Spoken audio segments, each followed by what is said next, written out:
अगर आपके फार्म पर चिचड़ों की बहुतात है तो ये आपके फार्म के लिए बहुत नुकसानदेह साबित हो सकते हैं, क्योंकि इन्हीं चिचड़ों की वजह से रत मूत्रा, थीलेरिया बुखार और बहुत सी ऐसी खतरनाक बीमारियां आपके फार्म पर हमला आवर हो सकती हैं।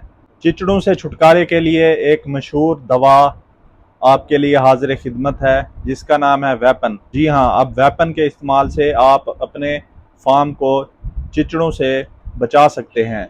वेपन 5 ml फी लीटर पानी में इस्तेमाल करें, और खुदा न खास्ता अगर आपका जानवर इसको चाट भी ले तो इसका कोई जहरीला असर नहीं है।